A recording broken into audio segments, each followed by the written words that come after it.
Regardez, c'est ça le monde, un seul monde, mais voici les 4 sciences instructives du monde. Donc, un seul monde est instruit par 4 sciences distinctes. Je les cite nommément. 1. Sciences diaconales. Là, nous parlons de école maternelle, école primaire, école secondaire, école supérieure, école universitaire. Tout ça, ce sont les sciences diaconales. Ici, j'ai seulement un peu osé y accéder pour savoir comment lire, comment écrire, comment m'exprimer, comment parler, comment communiquer. Je n'ai pas à me prétendre, moi, pour dire que moi, je suis un scientifique, un docteur en ceci, cela. Non. Pour les sciences diaconales, je ne suis pas bête. Je sais lire, écrire, parler, m'exprimer, communiquer. Et je pense que cela me suffit. Hein. Dans le monde, il y a aussi les sciences religieuses, appelées théologie et missiologie. Là-bas, j'ai aussi accédé un tout petit peu. Parce que là, du moins, je connais les doctrines de la Bible, exégèse, un peu de commentaires bibliques, j'ai fait l'étude biblique, je connais un peu ce qu'on appelle interprétation biblique.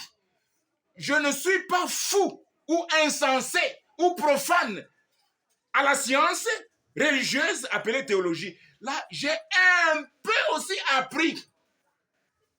Pas beaucoup, hein? Parce que personne ne peut me tromper sur les doctrines de la Bible, l'exégèse, l'étude biblique et le commentaire. Là, personne, qui soit en Asie, Europe, Amérique, qui s'appelle docteur en théologie, personne ne peut me tromper. Parce que je connais aussi un peu de la vérité de cette Bible-là. 3e science. Il y a les sciences occultes qui instruisent le monde. Ah, là-bas, je n'ai aucune notion, aucune initiation, aucune connaissance, aucune expérience. Ah, là, en tout cas, je suis profane. Moi, je suis profane aux sciences occultes. Mais malheureusement, il y a plusieurs soi-disant évêques, apôtres, pasteurs, docteurs, prophètes du Congo et du monde entier qui ont fait une avance la plus terrible dans le monde des sciences occultes, malheureusement. Ils sont là avec le nom de Jésus, mais dans des sciences occultes. Ici, je n'ai pas initiation ni connaissance ici. Non, là, je me dis, en tout cas, profane. Il y a 4e science appelée science tampologique. C'est ça la nouvelle science. Écoutez, quelles soient les sciences diaconales, les sciences religieuses, les sciences occultes, quelle soit aussi cette nouvelle science tampologique, aucune science n'est tombée du ciel. Ce sont les hommes, les premiers à être inspirés pour, n'est-ce pas, initier ou fonder une science. Tout ce qui est en place aujourd'hui, en politique, en religion, dans la société civile, n'est pas tombé du ciel. Ce sont seulement les hommes qui en sont les géniteurs, les promoteurs, les fondateurs, les auteurs. Et moi aussi, Néhémie Amani Bézinga, qui suis aussi un homme comme tous les hommes, je suis, pour ne pas dire fondateur, mais je suis initiateur de la nouvelle science. Ce n'est pas une sottise, c'est une science appelée la tampologie.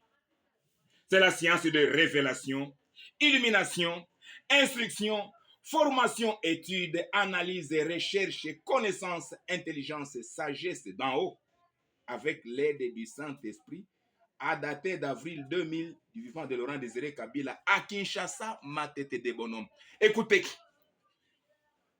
tout le monde ici, toutes les Nations Unies, en politique, en religion et dans la société civile, elles ont beaucoup de connaissances en sciences diaconales, les autres en sciences religieuses et plusieurs en sciences occultes.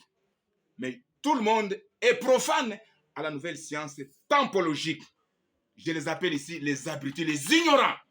Si vous ne connaissez pas ce que c'est la tampologie, moi je vous déplore. Mais moi, je connais un peu de la science diaconale, un peu de la science religieuse. Et aussi, je suis enseigné d'en haut, révélé d'en haut de tout ce que je vous instruis. Mais ici, aux sciences occultes là, je suis profane à suivre petit à petit.